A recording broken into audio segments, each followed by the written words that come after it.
Hello out there, this is Cammie White and you're listening to Rushdown Radio.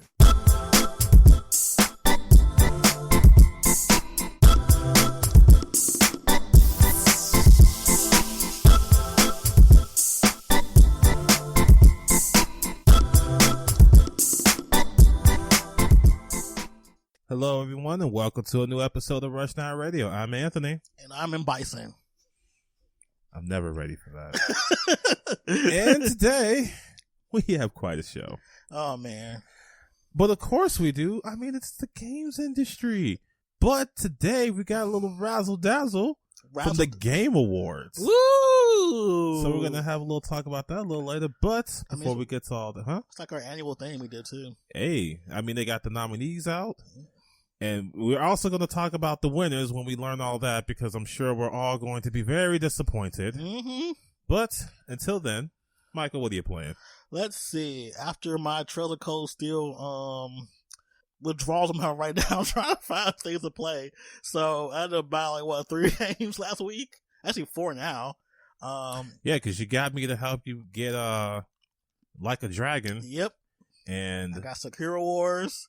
We're about to get Miles Morales soon. Yeah, and we'll then probably get that tomorrow. And then Languid Legacy was like $2 on the eShop. I'm like, well, I might as well buy that too.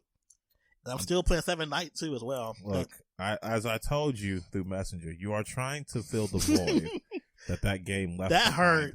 Look, I sat there for a bit like he ain't wrong.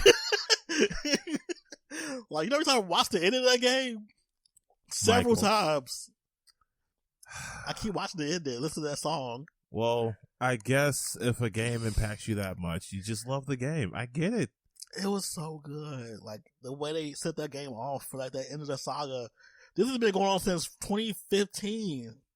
5 years in the making. Even longer, actually, because that's been since the first Sky game. That was like 2004. 15 years. We finally got here. Ugh, so good. Well, I mean, I understand. I do. But sometimes you can't fill that void, man. You gotta stop chasing that. I'm not. That's all I'm trying. You have to just find something fun. I hope Yakuza helps you. I think it will. Because it looks so silly. It does. And the Bowser was really good too. Like, look, Bowser looks fun. And while I will miss the I guess, brawler action of the last, 6? This is an interesting take that I'm willing to give a chance. It was an April Fool's joke at that. That's hilarious. Like, this is just an April Fool's joke. Turned to a real game now. This is like the second time that's happened. Yep. This should keep happening. I like this. I want more of this type of stuff. I enjoy this. This makes me happy. Yo, let's make an RPG out of Resident Evil. Look, don't do turn-based RPG. Don't with the same battle system. I would play that. That sounds so good. You got Chris being your damage. Yep. He's gonna have a whole move called Boulder Crusher or something. I want this for this. I want this for Resident Evil, but look what happening way in the future. I don't know if it's going to happen, but yeah. Did you see those leaks for Capcom? Mm-hmm. Wasn't impressed.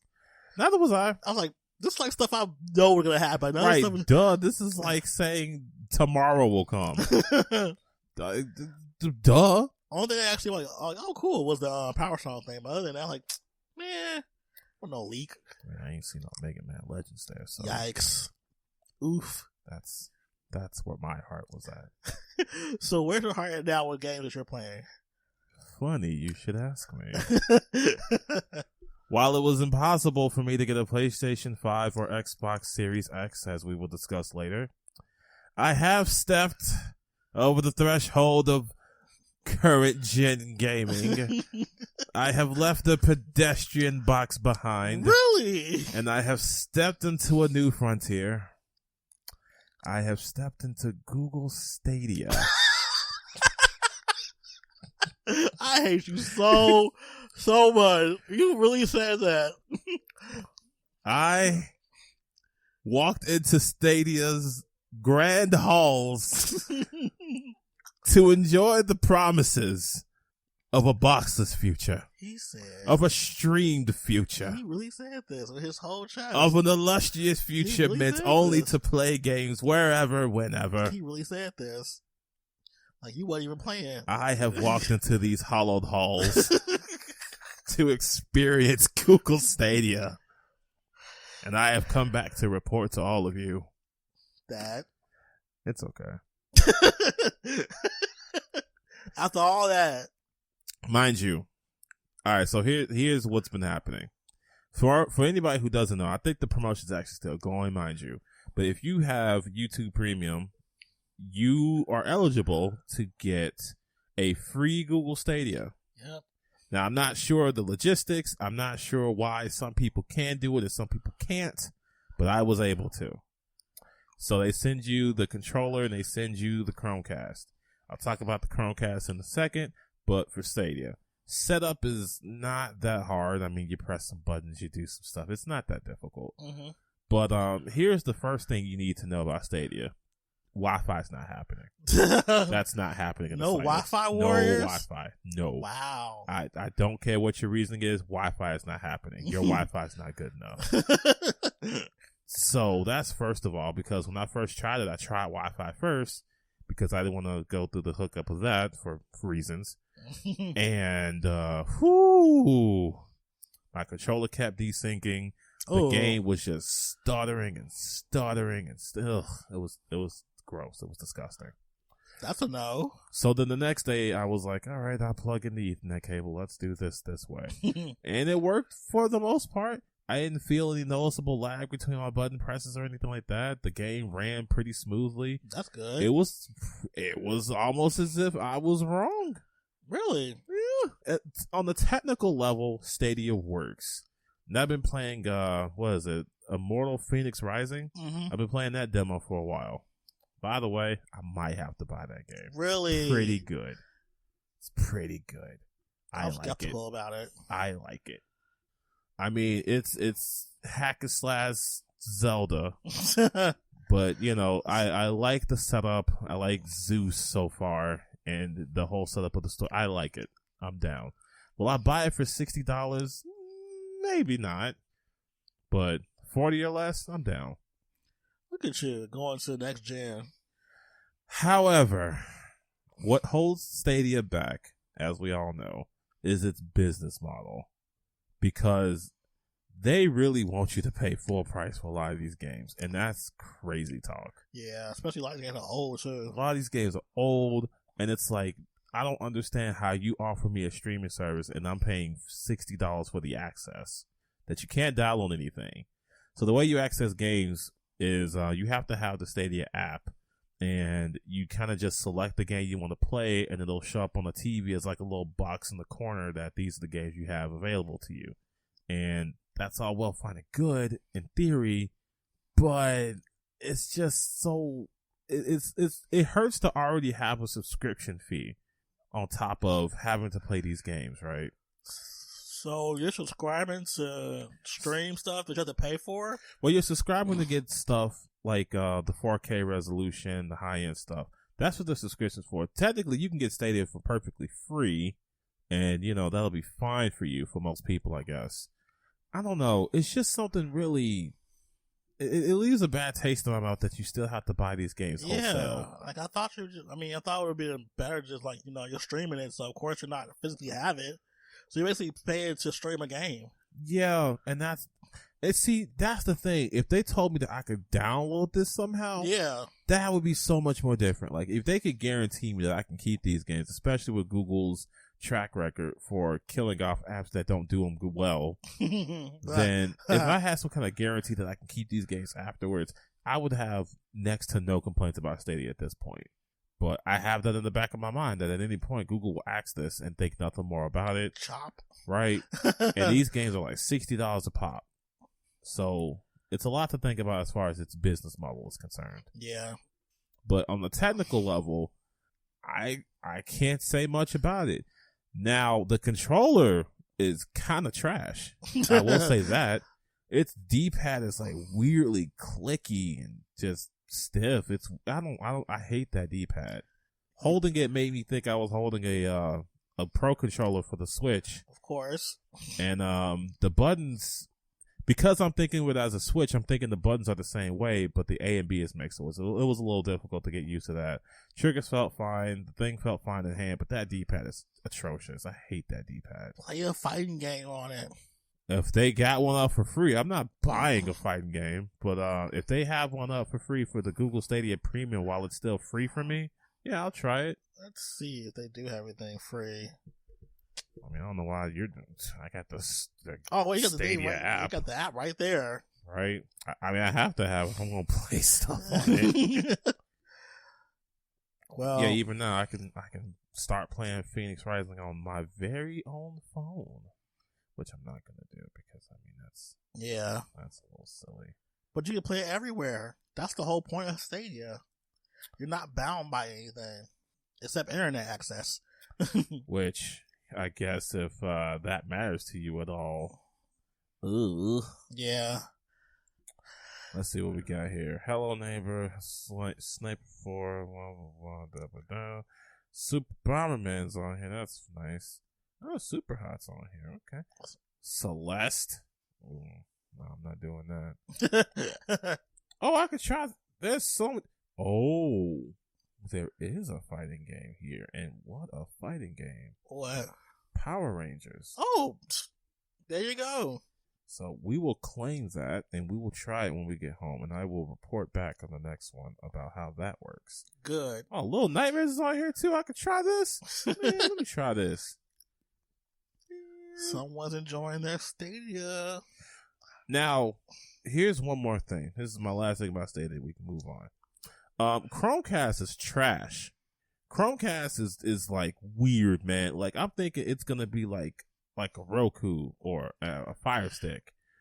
No, it's literally just there to make it another screen for you to cast on from your phone. I didn't know that. Yeah, and even then, the casting is so ass.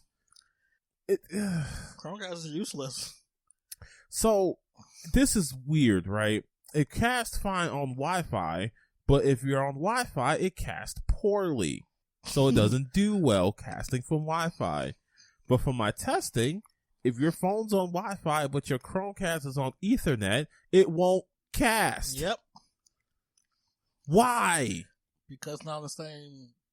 I don't know. I cannot stand Chromecast as anything other than a hockey puck for me to play Stadia on. Like, what? I see why people didn't buy this over the Roku or the Amazon Fire Stick. Yep. I thought I was going to be on something, but nope. Nope.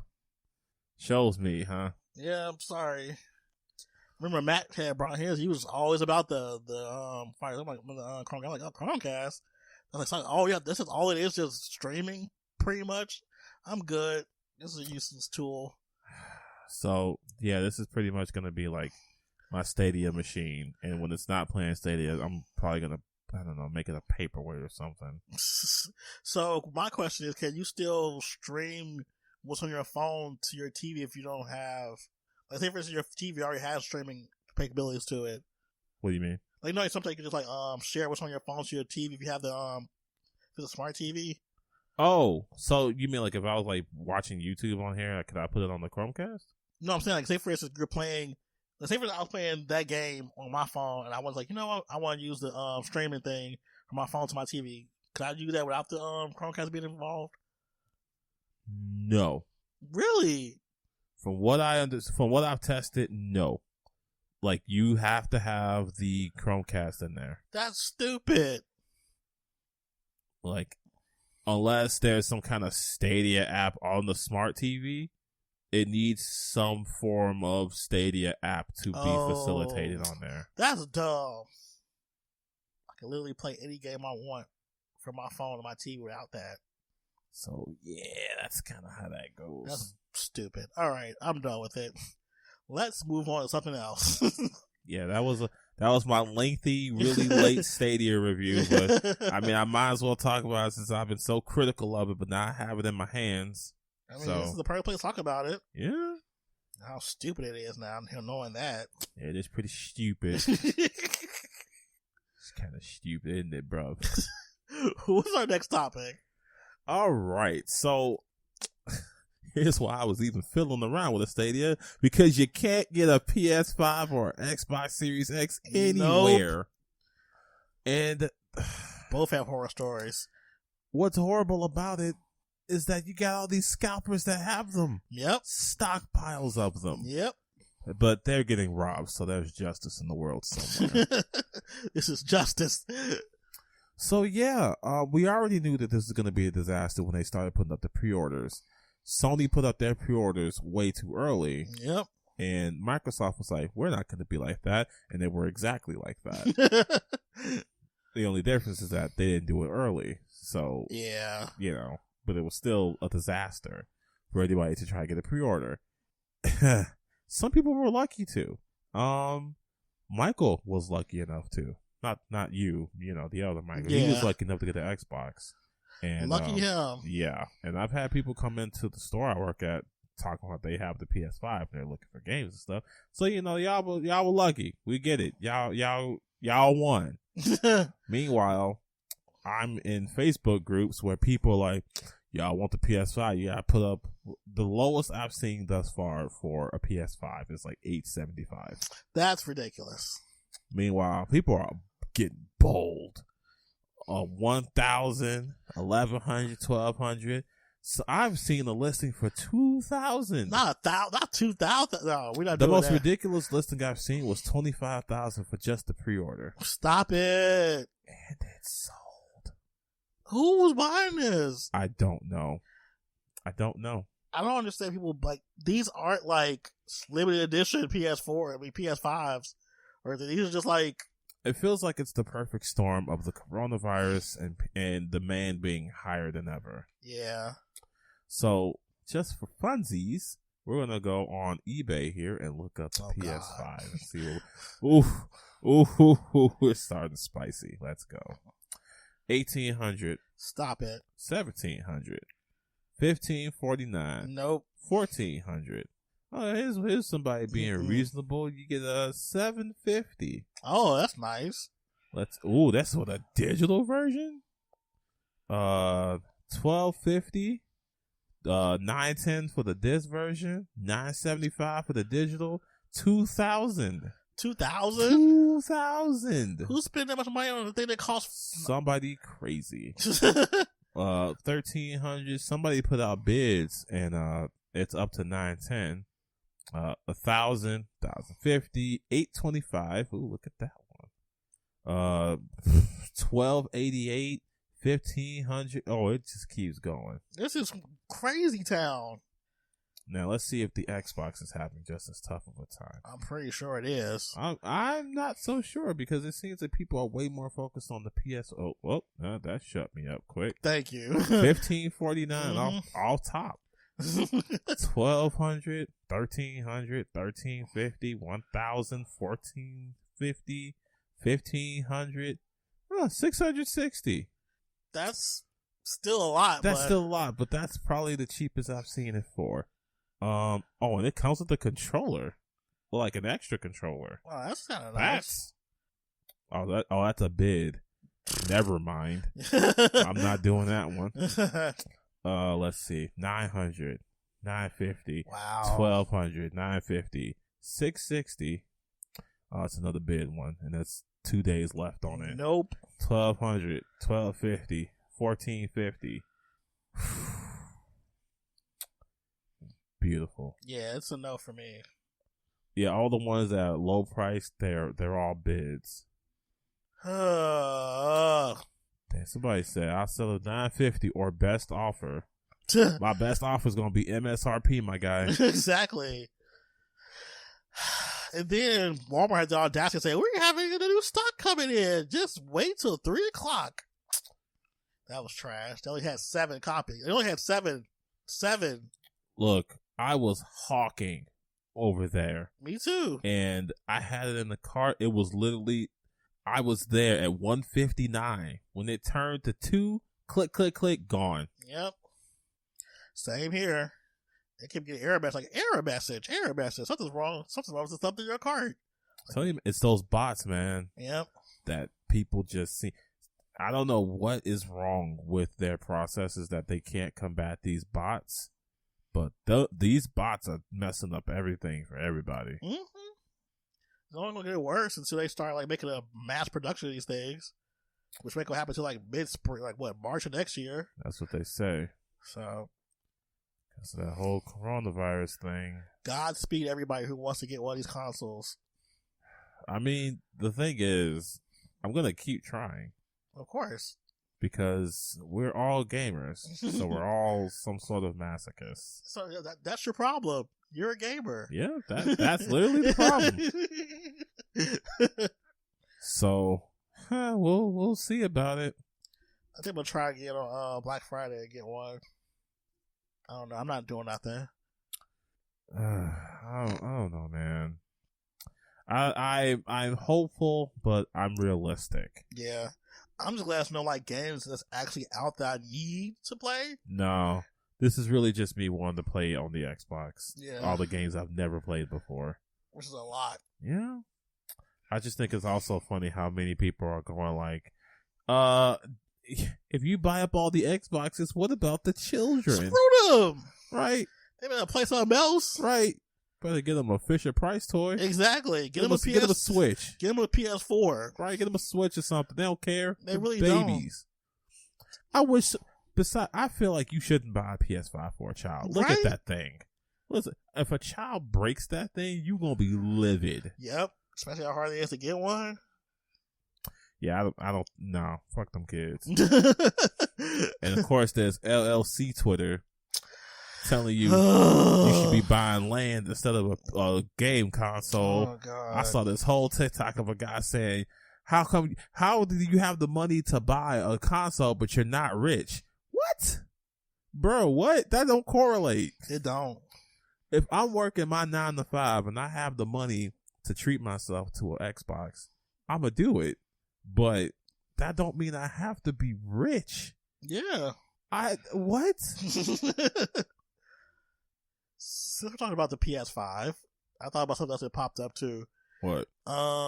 So this singer, Bridget Kelly, does a podcast on Joe Budden's network. Oh, God. And she was talking about how dudes that won PS5 are weak and stupid and dumb, and she would never date a guy who was a gamer and stuff. I'm like, girl, if you get out of here. I just feel like nobody asked you. Nobody asked her. Her goofy friend was like, of all the dudes I've ever had sex with, the top 10 dudes, none of them were gamers. Like, well, you messing with the dudes that's bums then. Cause like, let men play things. Let men have fun. I don't see what the problem is. I don't get it either. Like, y'all, that's the thing. They want men to be like emotional. They want them to open up and stuff.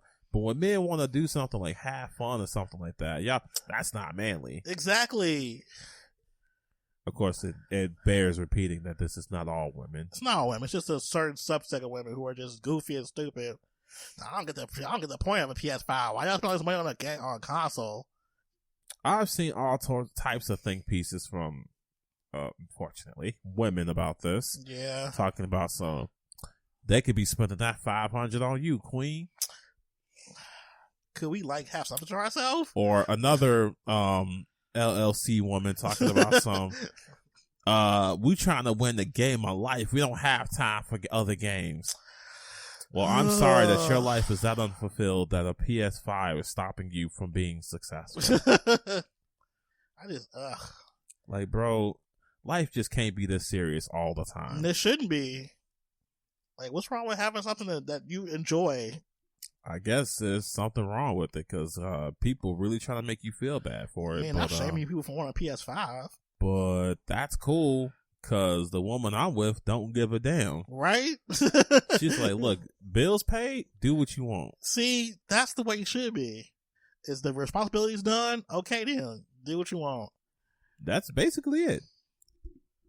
But LLC Twitter and LLC Facebook can't let you have nothing nice. Nah. If you don't own land, what you doing? LLC Twitter is obnoxious. It's just like Rock Nation Brunch Twitter. My favorite thing about LLC Twitter is the meme going around where you turn to your child and said, Dad, I'd rather own land. Like, they really try to push the stories for real, and I'm glad that people memed it. Yeah. Where they were like, I turned to my son and said, what would you rather have, a game system, or would you want to own something for the rest of your life? Well, Dad, you know what? The kids in my kindergarten, they don't really own land. I want to be above that. I want to think for my future. I want to be in second grade with $12 million in my bank account, ready for college. A game console? We don't have time for games. The game of life is worth winning, Dad. And I said to my son, you know what? You're a thinking man. I like that in you. I hate you so much. I hate you so much. I can't believe you had to say that whole thing. Anyway. We gonna buy you that apartment building you've been eyeing. Wow. Okay. All right. Let's move on. What we got next? Okay. So, GameSpot. Yo. We all know about GameSpot. They are the type of people who've been lying under the radar and the shadow, if you will, of IGN's terribleness. Man. But when they mess up, whew, I don't think anyone in IGN will ever use the phrase exaggerated swagger of a black teen to describe Miles Morales. That was new. That was something special. But that review, I have not watched the entire review, and I don't think anyone should. You don't need to. But that clip was godlike. The clip was amazing. And the comments under that clip, beautiful. Just art. What are you looking for? I'm looking at this meme now. It's a meme. It's so good. Exaggerated swagger of a black teen is a new meme. And the person who did the review was black, but the person that actually did the audio for it was white. So let's see. Let's read a few of these comments. That's some seriously exaggerated swagger. Inflated charisma of an African American youth. This guy gets starstruck whenever he sees a black kid. Don't say it with the hard R. It's racist. Say swagger. That's a good one. He's just full of the excessive flamboyance of an African American in their teenage years of life. Wow. Oh, this is just... We've gone from feeling like Spider-Man to feeling like a black teen. I have a dream that the exaggerated teens would be all equal. Martin Luther King Jr. at Washington. I hate you. Look, that one was good. I can't believe they even said that. The way King George imposes taxes on the American colonies is just full of the divine eloquence of a British monarch. Divine eloquence. Wow. Now, you know what?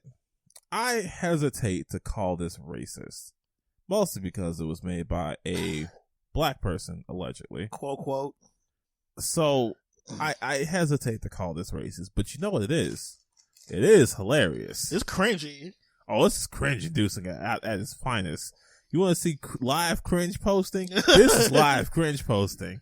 And the thing is still up, too. They ain't even edited out nothing. I applaud them for having the nerve to keep it up there. The audacity. I applaud them. I wonder if their Twitter got lit up for this. Oh, dudes didn't for some reason. I think it was like the person that wrote it. What is he on Twitter? Yeah. Oh man, I wonder if he's locked down his account. He didn't. Oh, that's so good. For some reason, I think he got like a lot of tweets. I think people were just tweeting GameSpot. I think. Let's see. Just full of this exaggerated swagger of a black teen. Like, who writes like that? I don't know. It's pretty terrible though. Like, this tells me that there's not enough black people at the actual like GameSpot division of writing to like say, hey, maybe you shouldn't say that. Like, nobody in the editing spot was just like, maybe we shouldn't do that. The fact that he's the editor himself too is even more funny. He's an associate editor for GameSpot. I should look for his Twitter specifically, but I'm not gonna go through all this. It's too much.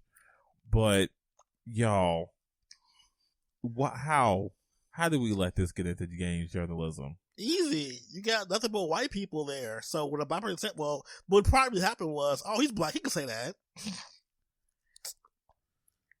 probably right. I hate it. Mm-hmm. Who's going to challenge him? He's black. Wait, what? You telling me I can't call him a black teen despite me being black? Is that what's happening here? Oh, I hate it. There needs to be more people on the payroll in power who are black who can say, "Hey, this doesn't really sound good." Right, like this could come off kind of bad. Yeah. I don't know what's crazy though. The fact that this wasn't edited, or the fact that the person who read this was able to read this with a straight face. Man, I am just floored. and you know what they could have done? They could have omitted that part because this actually was wrote up actually too on GameSpot, so they didn't have to put that in the actual the video review. They could have just left that out. They were proud of this. They were like, you know what? This the one. This is it. Put that in there. Publish it. Right. Upload it. People gonna be on this. I can believe that they did this for the clout. I can believe they did this for the clicks. Because, man, I'm sure they got plenty of them. Well, how many views does it have right now? Let's see. As of right now, they're that's more than last night. Because last night it was like 376K. But now it's 446K. For a review? Even for them, that's crazy. Right. For a review that wasn't made by IGN. Right. Because IGN pulls numbers. But GameSpot, not so much. We're almost getting to the 500K mark, which we'll probably get soon because of the fact that it's so viral now. So here we go. 10K likes, 43K dislikes. Wow. That ratio. That's a pretty bad ratio. Very bad ratio. This just tells me that journalism and gaming is still very white. Yep. And bad. And bad. That's all it says. Like, him being black doesn't negate the fact that this is a really poorly written sentence. I'm looking through some of these thumbnails, and I can't keep looking at these thumbnails. Why did they make Spider-Man Mr. Miles Morales wearing a Supreme hoodie? Yes.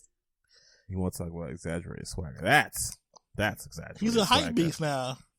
Yo, Miles Morales, hype beast? Don't tell me he's hype man now. Not hype man. I mean, he wearing Adidas now and everything. He might well be. Hype man. Drop the spot at the hype. Or Supreme man. I like that cover that the one person made, that black tee. Exaggerated swagger. That was hilarious. That was too funny. And they deserve this. They deserve all this. Black teen. Black teen, exaggerated swagger. I feel bad for the black teens that don't have exaggerated swagger. They just have like a normal level of swagger because now the bar has been raised. I mean, we can't off a building and look at the camera. I mean, that's some exaggerated swagger. It is. I didn't do that when I was a teen. Me neither. Oh, so poorly written. They said that was just the move. They were cool with it. All right, that's enough railing on them. Now, let's talk about EA and their very generous proposition to gamers now. Oh, God. Now, after all these years of having trouble with loot boxes, EA is doing the incredible generous thing of letting you set limits. Now, what does that mean, you ask? They are letting you limit how much money you spend and how much time you spend playing the game. This is a good thing, right? Except this is not great. What? Imagine, if you will, a world where EA is being held accountable for loot boxes with this limit in place, right? They could just easily say, well, it's not on us. We let them set their own limits. So, shrug? And then boom, there goes the accountability. Maybe that's the cynic in me that believes that this is all about them not trying to be held accountable for the BS that they put in video games, but I think this is all just a bunch of BS, so they don't have to be held accountable for the BS they put in video games. I mean, yeah, it's an easy fix for them. It's like, oh, we could just make it to where it's on them at that point. Well, I mean, if y'all set the limit to $20, you Exactly. wouldn't have lost $1,000 from your bank account. We gave you the tools. Right. I mean, how much more can we do? We had a whole soccer player tell y'all that microtransactions was bad. What was y'all doing? Y'all was asleep. Yikes. Yeah, we've done all we can. We have fulfilled our contractual obligation to parents. We've done our best. So y'all got this. Do they? Apparently they think we do. EA's like, y'all got this, man. All y'all got to do is set the limits. If y'all don't set limits, who will? Yikes. I mean, are y'all expecting us to set limits? Yeah. Why would we do that? We want the money. That's all it is. If y'all want to be a money fountain for us, who are we to stop you? You have to stop you. You have to stop you. I hate it. Discipline starts from within. Wow. And we have given you the tools to discipline yourself. I mean, all honesty, I see where they're going with this. It's kind of the same thing with the whole like ESRB rating. Like, you should be more a part of your kids' like gaming and hobbies, but there's money involved with this. Let's also think about this, right? What stops the kids from changing the limits? Well, if they know how to do it. I mean, I'm sure it's going to be like it's in menu, right? Because it's a patch for the game. Mm-hmm. So I'm sure that all they would have to do is just fiddle around with the options menu. Maybe there's a password for it. Here's the hoping they make it that secure, but it's EA we're talking about here. Yikes. This is the equivalent of putting a single board on a building that's condemned. Like, don't go in this building. What's stopping us? Do. There. We've boarded the door. But there are windows right there. We've boarded the door. Look, if y'all jump through the windows, that's on y'all. We boarded the door. That's literally what they're doing right now. Yes. They are literally putting a Band-Aid on this. All because they keep getting these lawsuits, man. Other countries are not having it. They are getting sued for their surprise mechanics that are as fun as Kinder eggs. Not a surprise mechanic. That are as fun as Kinder eggs. I hate it. You ever had a say that? You ever had a Kinder egg? Mm-mm. I've had a Kinder egg. I had a Kinder egg maybe, what was that? I think it was around Easter. Mm-hmm. I had a Kinder egg. And I'll tell you what, the toy I got in there, I would take 100 of those before I take a loot box ever again. It's a nice little race car. I still have that race car. It's very, very nice, very chic. Chic? Yeah, it's like all nicely colored and stuff. It's like neon green and yellow and pink. It's nice. That's a lot of color for somebody like you. You hate color. I mean, it's a nice contrast to the rest of the room. It pops, you know? Pops. Okay. EA is really trying to like be like the accountability is trying to be away from them as much as possible. Mm-hmm. They're like, accountability? Swerve? Like they trying to pull away from it completely. Right, they are trying to parry the accountability. Backdash. They trying to like tech roll everything they can possibly do. Right? They are DPing on Wake Up with this one and hoping it works. But I'm sure in time people will shred this to pieces too. Yeah. I'm waiting to see how other people respond to this because let's face it, this is kind of trash.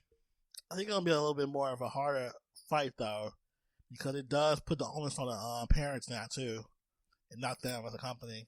Well, here's the thing, right? They've made it difficult, but they haven't made it impossible. Yeah. Just need a really good attorney, like I don't know, Annalise Keating or something. Yo, they could remove loot boxes and Annalise will still make it so that you get sued for it. Yeah, it's garbage. They always been garbage. Why have they been garbage for so long? Because we've allowed it. The EA is the type of company we could have stopped a long time ago. Yeah, They're too powerful now. Yeah, they've come too far. They know they can get away with enough. They know that if they just keep pushing that envelope, there's going to be people who buy their games regardless. Yeah. The average gamer or a person who's like a FIFA fan, they don't care about this stuff. They don't care about the integrity of it. They don't care about anything except playing more FIFA.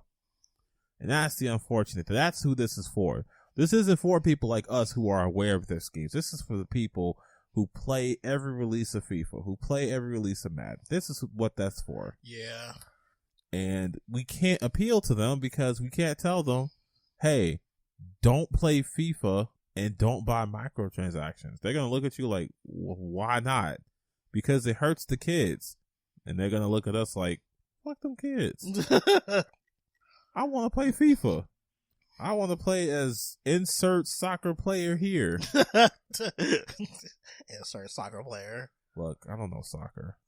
I'm not an Xbox person yet. I don't know sport. But Legend you will be. Hey, when I have the Xbox, I will learn sport as well as car. Car is fun. Hey, that's what I keep hearing. Forza is like the truth. Forza Horizon. Well, my qualifications of a fun racing game are different. So I hope it meets my expectations. It's Forza. I don't doubt that it's good. I just doubt that it makes me feel the way I want a racing game to have me feel. You know the game I'm talking about. I know. I want that game back. I want a game to be as good as that. Oh That's all I want. That's all I want, Michael. Oh my God. Sit there and tell me it's as good as that. Oh my God. It's a great racing game on its own. Flat out. I don't like that answer. That's fine. That's the one you're getting. Right. That's the one you're getting. What's next for us? All right, so let's get this out the way. Kotaku. Speaking of bad reviews, man, it's just so perfect. They just line up so perfectly because they put out a PS5 review that was mostly commentary on like regular life and stuff. They were like, "Yeah, I mean, this is a great system. It's a great box, but can we really appreciate this right now in this social climate?" Where these politics are everywhere and the coronavirus. Yeah, it was weird. Like, the juxtaposition of it was like, what? It was such a jarring article. It was so jarring. It came out of nowhere. Like, huh? And mind you, the author has been known to write some strange, controversial pieces. As a matter of fact, he used to write a lot for SureYouCan.com. Yep, I've heard. I remember reading it and just the swerve. Like, I think there were ways to do it, and they could have done it a lot better than the way he did it. For people who don't want to read it, just imagine this scenario, right? You're talking to someone about something menial. Let's say dinner. You're talking to somebody about dinner and what you want for dinner. And then somebody comes through and says, you know what? I know you like eating. I know food is good for you, but how can you enjoy food when Donald Trump is president? Nothing at all to do with dinner, but this person is just like, how can you enjoy food when we are in the midst of World War III, when coronavirus is ravaging the land? How can you enjoy things? That's pretty much how the article was. Like, he was talking about the PS5, and then all of a sudden he would just like pivot to something else. I'm like, that's weird.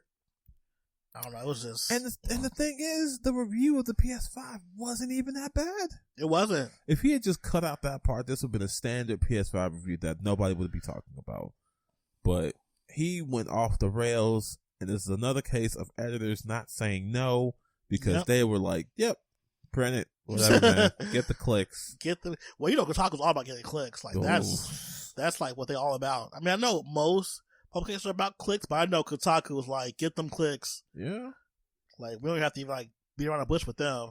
Now, I will say that this author has redeemed himself with his latest article talking about Nintendo killing Melee over some BS. Yeah.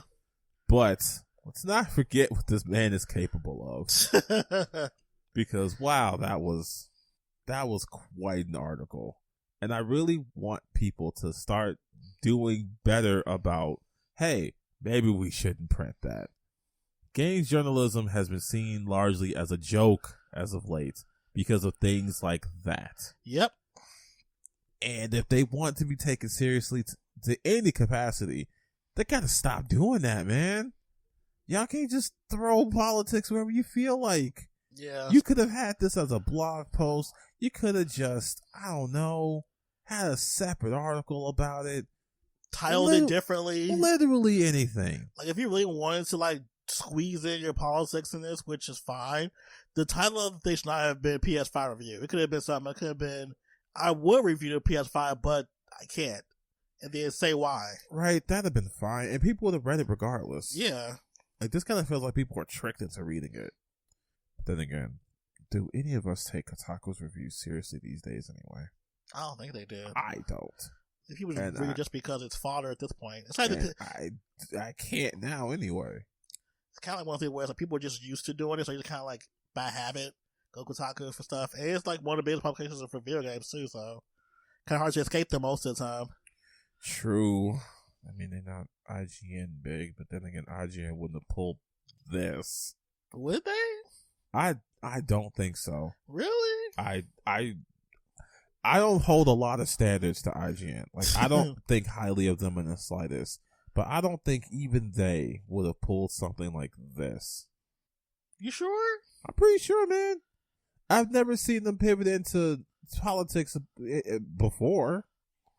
Can you think of a time IGN got political? That's a good point. I mean, they might be like little sprinkles of right wing here and there, but nothing like that. Yeah, you got a point. Now, Polygon. Look, Polygon do what Polygon want to do. Polygon would have just thrown you into it. Yep. Like, the first sentence would have been like, the PS5 is good, but you know what isn't? The state of America. I mean, but that would have been just that. Like, I'm all for like being real about stuff and what's going on in the world right now, and it relates to video games. But as Tatiana said on YouTube, time and place. Time and place, man. This was not the time and place for that. Especially for a review of a new console. Like, I don't know. I think it should be worded. The title should have been worded differently. I think if the title was worded differently, it would have been a better case going for it. But no, y'all had to be crazy. Just PS5 reviews, just very vague. I don't know. They could have titled something. I think they knew if they did that, they wouldn't get as many views and clicks and stuff. Or, you know, you would have gotten all these YouTube titles. Kotaku went woke. Yep, pretty much. So they did it the other way. They're like, you know, let's just hide it in there. I mean, we didn't lie. We just didn't tell the whole truth. Yeah, but they did. Kotaku. Well, I wait to see the next thing Kotaku does. But for now, let's get into our last topic. The Game Awards 2020. Woo! Now, we've seen some interesting picks, some predictable picks, and I think we're just going to go through the most relevant topics one by one. Okay. So let us pull up the nominees. We're going to do Game of the Year last, so we're going to start from the bottom up. We're going to skip all this esports stuff because none of that is... I'm not here for this stuff. Is it after you see people in the... Nope. Okay. Skip all that. Let's see. Best debut game? Debut game? What does that even mean? It's a game that's coming from a brand new studio. Oh, it's okay. like their first games. Gotcha, okay. But I've only played one of these. I don't know about you. Yeah, we're going to skip this one. I've already made my vote. Content Creator of the Year. I don't know any of these people. Do you know any of these people? Content Creator of the Year? See. We got Alana Pierce. I know her. She used to work at IGN. Oh, that lady. Okay. Jayan Lopez. Don't know him. Nick Merckx. That's a woman. Nick Perks. Tim the Tap Man. And Valkyrie. Don't know that either. All right, so we don't know those people. All right, so then let's start with best multiplayer. That's what we'll start with. The hitters. The heavy hitters. Yeah. So we got Animal Crossing New Horizon. That's gonna win. We got Among Us, Call of Duty Warzone, Fall Guys Ultimate Knockout, or Valorant. I think it's gonna be on Animal Crossing. I'm voting Fall Guys. Really? Fall Guys hit hard, man. I mean, I know it did, but we can't act like Animal Crossing didn't either. I mean, yeah, it hit hard, but did it hit hard for its multiplayer experience? Yeah. Oh, yeah, that's right. A lot of people started using this for like actual social activity. They couldn't go outside. Maybe you got a point here. I mean, I'm still sticking with Fall Guys, but I see your point. Yeah, that's where I'm going with that because of that. Because it was really like you can't go outside, play some Animal Crossing, see your friends and stuff. True. And man, they've done a lot of things with it. We've had Biden try to do election stuff with it. People got married on it. Yeah, it's a pretty. All right. I'm sticking with Fall Guys, but I see your point. I wouldn't be surprised if it won. Yeah. All right, so here we go. We got best sports and car. So we got Dirt 5, F1 2020, FIFA 21, NBA 2K, or Tony Hawk's Pro Skater 1 and 2. We're going Tony Hawk. We're going with Tony Hawk, but I feel like FIFA is going to win. The fact they put the sport and car in the same category is funny. Well, I mean, it's not enough of either, I think. Yeah. Because if we put FIFA and all of them in the same thing, they're all from the same company. Wow, you're right. Only one that's different is 2K. Yeah. Good point. And I mean, what's going to compete with Dirt 5 and F1 and F2020? The Need for Speed Heat. Ew. Man, I'm about the game since it's going to be 15, but I said what I said. All right, so now let's see. Best sim strategy game.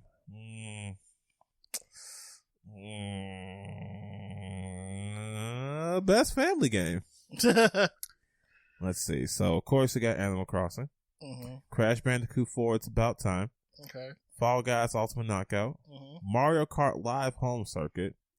Minecraft Dungeons. Paper Mario The Origami King. I'm going with Animal Crossing.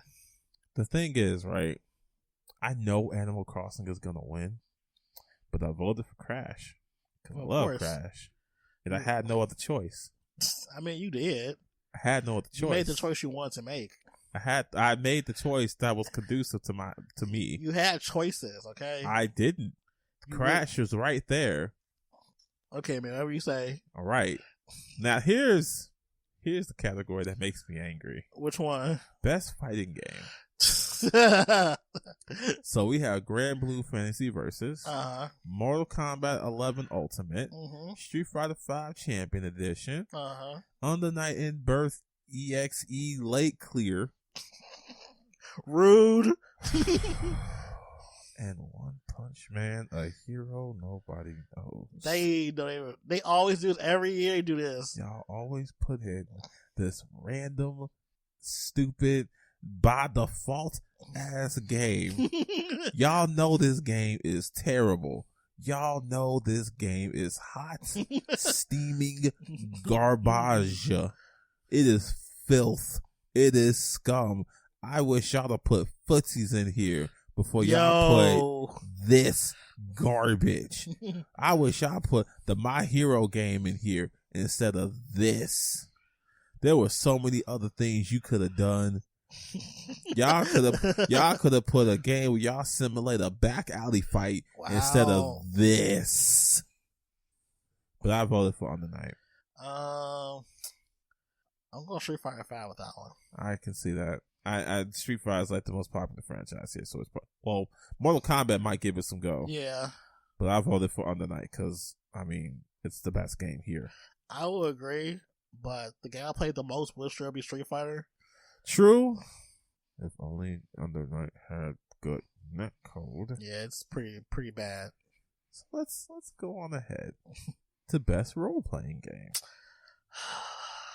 So of course we have Final Fantasy VII Remake. Yep, that's my pick. Genshin Impact, Persona 5 Royal, Wasteland 3, and Yakuza Like a Dragon. I'm going Street Fighter. I'm going what you call it? Final Fantasy? Yep. I also chose Final Fantasy. Really? Yes. I should go Royal. No.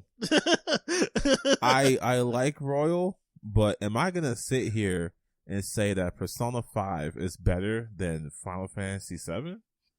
I can't in good faith say that. At least not the remake one, because the remake was great. It didn't overstay its welcome. It was fun to play, and I thought it was great. Persona 5 annoys me sometimes. Persona 5 would have been my pick if one of those palaces weren't there. You know the one. Yeah, I know the ones. If that one wasn't there, that'd have been the perfect game when I'd have picked it. But it isn't. So it isn't. All right. Best action adventure game. Assassin's Creed Valhalla. Ghost of Tsushima. Exaggerated swagger of a black teen. Ori and the Will of the Wisp. Star Wars Jedi Fallen Order. Or Last of Us Part 2. I'm gonna go with the exaggerated black teen swagger. Now, here's the thing, right? I have the strongest gut feeling that Last of Us Part 2 is gonna win. Probably. And that repulses me. Because that game was not that great. I don't care if you think I'm a bigot, you're wrong. I don't care if you think I hate women, you're wrong. I just don't think the game was that great. I understand the representation. I understand all of that. But I mean, come on, man. Was all that worth it for the stuff that happened that I won't spoil for people who still haven't played it? Was that worth it? Some people say it's the best game ever played in their life. They haven't played many games in their life. I'm sorry. I'm not going to sit here and say Last of Us 2 was a bad game, but I don't think it's a great game. I think it's an okay game. I think half the game is great and the other half was like, y'all really could have just made this some DLC. That's my take. But then it'll be half a game.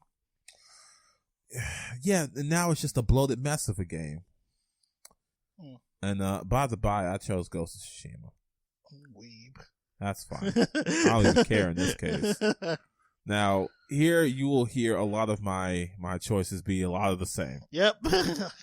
From this point forward, if a certain game is in this category, that's the one I picked. Best action game: Doom Eternal, Hades, Half-Life Alyx, forgot that game. Neo 2 and Streets of Rage 4. Streets of Rage 4? Yes. Now we all know I picked Hades. I don't know if you know this, but I really like Hades. And you should play it. Streets of Rage 4? Yes, really? That's in here. Yeah, I'm with you on this because that's like the game is so big. It's pretty man. It was like an okay game. It was an okay beat 'em up. There are better beat 'em up games out there. Yep. But I feel like Doom Eternal's going to win because it has guns. But who cares? I picked Hades because Hades is great. I don't have a dog in that fight, so whoever wins can win that one. All right. So, innovation and accessibility. The description is recognizing software and or hardware that is pushing the medium forward by adding features, technology, and content to help games be played and enjoyed at an even wider audience. Now, I can't remember that thing Jim Sterling was talking about. Now, I won't be cynical and think of this as, just making games easier. No, this is about people with disabilities. Okay. Good. So we have Assassin's Creed Valhalla, Grounded, Hyperdot, The Last of Us Part 2, and Watch Dogs Legion. I'm going to go with Last of Us. I remember there was a mode that helps the people who have audio-visual issues can play it easier. I remember Last of Us Part 2 having a lot of difficulty settings that was good for anybody who wanted a certain type of a challenge. Yeah. I'm not sure if I'm not 100% on that, but I'm almost certain it was that. Which, again, I didn't think it was great, but that's an applaudable thing to have. It's pretty good. I like that. I'll also go with Last of Us 2 because, it did some stuff right. I won't dog it like it's a bad game. And I can't pick a Ubisoft game in good conscience, so that's that on that. I won't pick Best VR AR because we don't even do that here. Yeah, that's Best Community. Wait. Really quick pause. On that list of Capcom games, they have a VR version of Resident Evil 4 coming out. I laughed so hard. No, Matt gonna buy it because he a whole dummy. Shout out to our best friend Matt. Stressed. I I'm stressed. That game's gonna look ugly. I don't care unless they go announce Resident Evil 4 remake, which while I would play, it's on the list. It's the next game. Moving on. That's community support. Apex Legends, Destiny 2. I'm surprised that game's still kicking. Man, Fall Guys Ultimate Knockout, Fortnite, No Man's Sky, and Valorant. I'm gonna go with Apex Legends because I have people who play that seem to be really happy with stuff they be adding to it. Yeah, I hear you. If Fall Guys only had really one real update, so I can't say they're really doing a whole bunch. I'm picking No Man's Sky. You want to talk about a game that rose from the ashes? Man. You want to talk about a game that was vilified by the community and now is embraced as one of the greatest games ever? I mean, that's what you call a Cinderella story. Man, the Cinderella story. So I'm going with that. I'm not gonna do best mobile game. No, these games suck. Except for Among Us, which I chose. Best indie game. This is more for me than Michael. You know what? Let's skip this. I picked Hades because of course I picked Hades. What else is in the category? All right, sure. Carrion. Okay. Fall Guys Ultimate Knockout. Hades. Spelunky 2 and Spiritfarer. Oh, that's a good one, too. Oh, we'll discuss Spiritfarer in a bit. Oh. We will discuss Spiritfarer in a bit, I promise. But for now, do we need to talk about best ongoing game? Do we need to? We don't have to. All right, then let's skip this. I am again choosing No Man's Sky. It's ongoing. Jesus. All right, we're talking about this sooner than I thought. Games for Impact.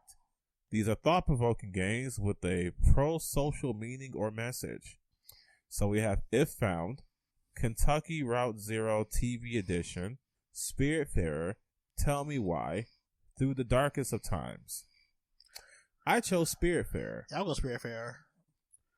Now, the reason why I chose Spiritfarer is very sad. Because that game is very sad. Very sad. It is one of the saddest games I've ever seen. And I legitimately cried because of this game. I don't want to say a whole lot about some of the people there because I don't want to spoil some of that stuff. Yeah. But there was one character that reminded me of somebody I've lost very recently. Oh. Okay. And I bawled. I don't think I've played a game that made me cry that much. But man, if you've never played Spiritfarer, I can suggest it to you, but I promise you it is going to tug at some heartstrings. Yeah, I listened to the Reed podcast. They talk about that game a lot on there, so that's how I know about it. And yeah, I'm like, ooh, that's what that game's about. I'm like, oh, I would suggest that if you have, if you're a very emotional person, to brace yourself for this game. But I do think it's a game that people should play. Okay. Let's continue. Let's lighten the mood up a little bit.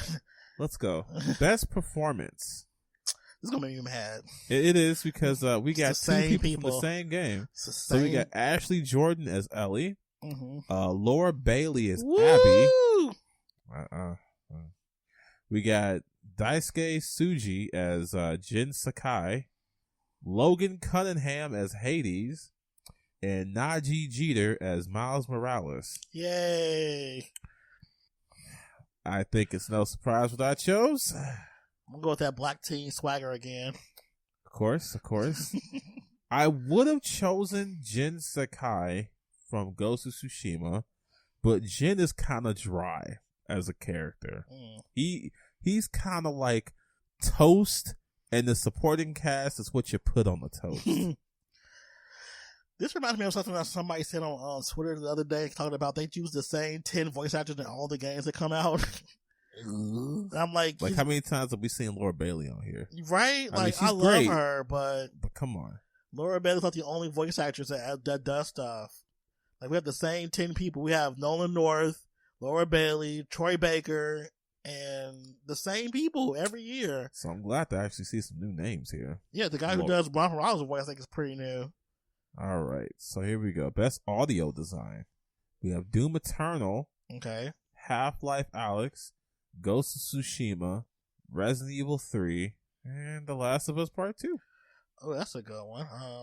I chose Ghost of Tsushima. I would have chosen Doom Eternal, but then I remembered that whole Mick Gordon mess. Oh, yeah. Which made me hesitate, despite the fact that Mick Gordon can do no wrong in this house. We stand him in this house. But Ghost of Tsushima? You want to talk about feeling like you're in a traditional samurai movie? That music is immaculate.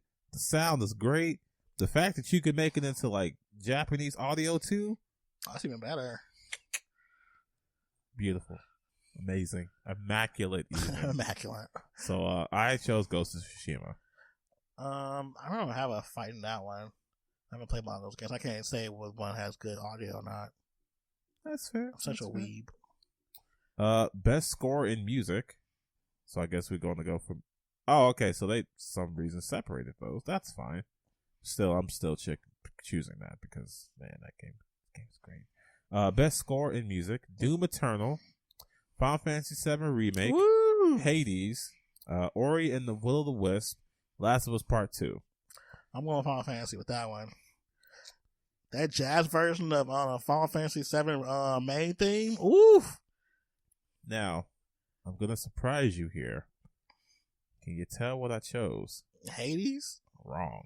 What? Final Fantasy VII Remake is what I chose. And I'll tell you why.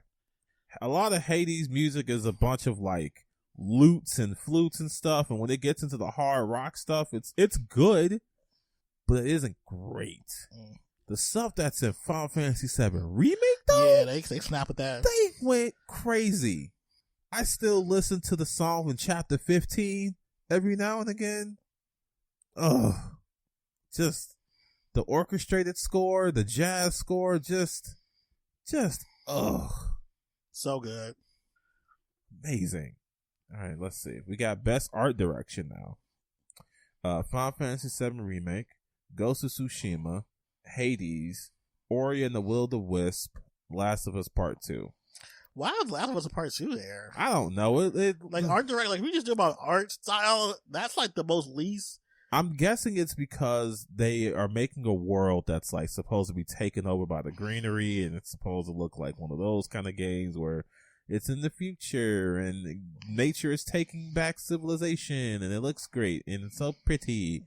But it's not though. But it's okay. It looks fine, I guess. There are better looking games out there. I'm surprised. Like Ori and Hades and Ghost of Tsushima and Final Fantasy VII Remake. I think Genshin Impact was raw from that one. Talking about art direction. You know my pick. I'm picking Final Fantasy like a weeaboo. I was so torn because there's 3 games here: Final Fantasy VII, Ghost of Tsushima, and Hades that I all love to look at. Hades reminds me of somebody's sketchbook of OCs. So that one was hard for me to justify over Ghost of Tsushima, where I've literally stopped playing just to look at it sometimes. Like watching leaves fall and just looking at the waves crash sometimes. It's a gorgeous game. It is. I don't need to convince you that. You've seen the photo mode shots. It's a stunning game.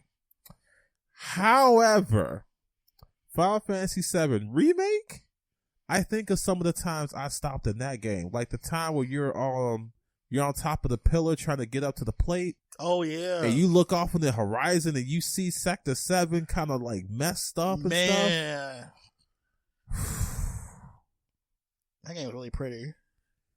Or you see Sector 6, literally just Sector 6. Yeah, all of that. The Don's Mansion, the sewers. Wall Market alone is just like Wall Market. That looks like a place you can actually go to. Yep. All debauchery you ever wanted.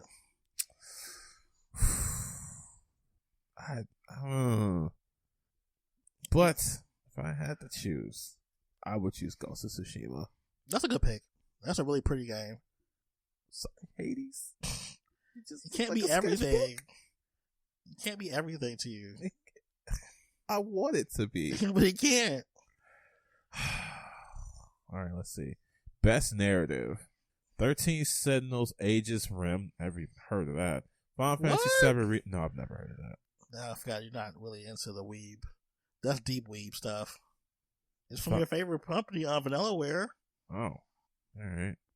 Final Fantasy VII Remake. Mm-hmm. Ghost of Tsushima.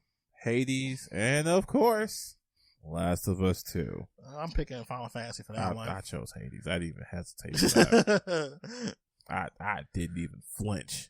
The story that game tells is amazing. The characters are great. I could gush about that all day, but this is not the time. Best game direction. Final Fantasy VII Remake, Ghost of Tsushima, Hades, Half-Life Alyx, and, say it with me now, The Last of Us 2. And I again chose Hades. I chose Final Fantasy VII again. Alright, so, I mean, now we're getting to the part where we're not... the last category. Game of the Year. Yeah, this is a tough one. I mean, not for me, but... I mean, for everybody else it will be, but... Doom Eternal. Uh-huh. Final Fantasy VII Remake. Yep. Ghost of Tsushima. Mm-hmm. Hades. Animal Crossing New Horizons. And... guess what? The Last of Us Part 2. Woo! I chose Hades. I'm picking Final Fantasy VII. Like, of the games I've played here, Hades, man. Play Hades, man. Play all these games except possibly. I'm not officially endorsing that, but I'm surprised I'm like really on this whole like AAA Final Fantasy VII club, but they did a great job with that game. That game was great. Like, they did good. That's like one of the best games came out in the last like 20 years, honestly. That's the thing, man. I'll praise a game if it's good. I don't care where it came from, unless it's Ubisoft, because they deserve nothing. But they got to make good games. Yeah. And when they make a good game, we will talk about it. But yeah, Hades is probably the best game I've played this year. So that's your game of the year? That is my game of the year. Wow. Yes, Hades is amazing. Play Hades. And Hollow Knight, but you know. That came out already, though. Yes, I know. Especially if you're on PlayStation and you have PlayStation Plus, you can download Hollow Knight where it's free. You are such a shill. I don't care.